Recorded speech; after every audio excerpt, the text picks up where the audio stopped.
Sabtu malam, 17 Februari, saya ditelepon oleh Presiden terpilih Prabowo Subianto.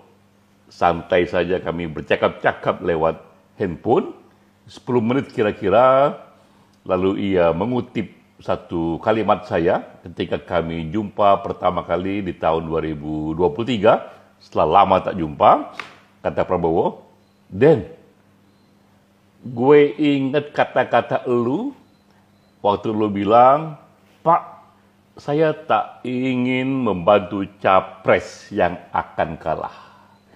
Prabowo ketawa, saya pun juga tertawa. Kata Prabowo, "Den, jadi kemenangan gua sekarang ini sebagai presiden menambah prestasi elu ya? Lu jadi mempunyai rekor memenangkan berapa kali?" Saya bilang 5 kali ikut memenangkan presiden berturut-turut, Pak. Itu yang saya senang. Wah, Den, itu prestasi dunia, katanya. Siap, Pak, siap. Saya katakan juga pada Prabowo, Pak, Bapak sekarang ini berada di momen yang jarang sekali.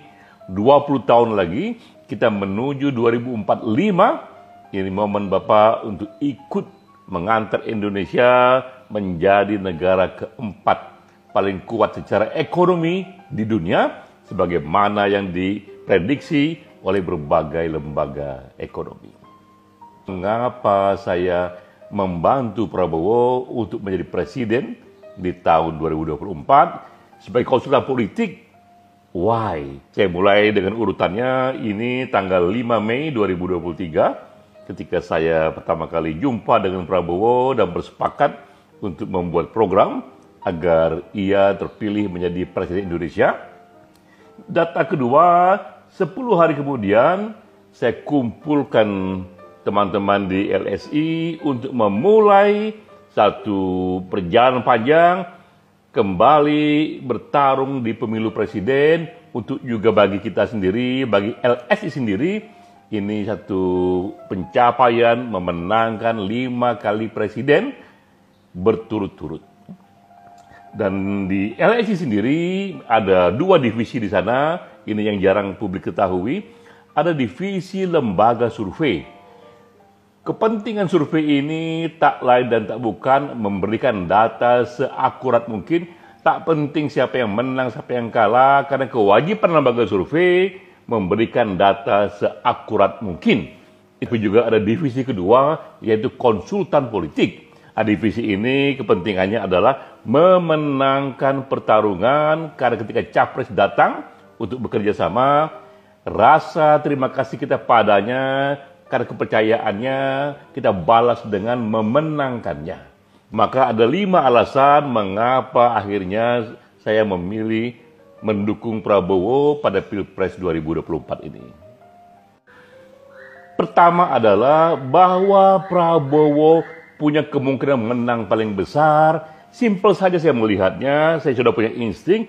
Jokowi pada waktunya akan membantu Prabowo dan diketahui publik luas. Di 2019, Jokowi bertarung dengan Prabowo. 2 capres ini 2019 jika digabung dukungannya, suaranya itu 100%. Di 2024 ketika mereka bergabung kembali menyatukan kekuatan, berarti 100% pula kekuatannya. Katakanlah 50% orang pergi, pendukung lamanya pergi karena mereka bersekongkol berdua untuk maju bersama.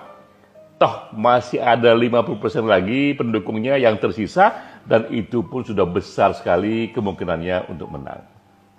Kedua juga alasannya karena kegigihan Prabowo mengejar matahari untuk mendapatkan mandat menjadi presiden. Saya mengikuti secara khusus sejak 2004, Pilpres pertama kali. Ia sudah ikut konvensi Partai Golkar dan gagal. 2009 sebagai wakil presiden, cawapres.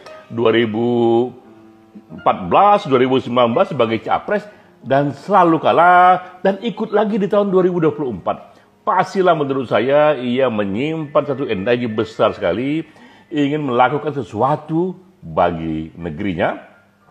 Ketiga juga, ini now or never.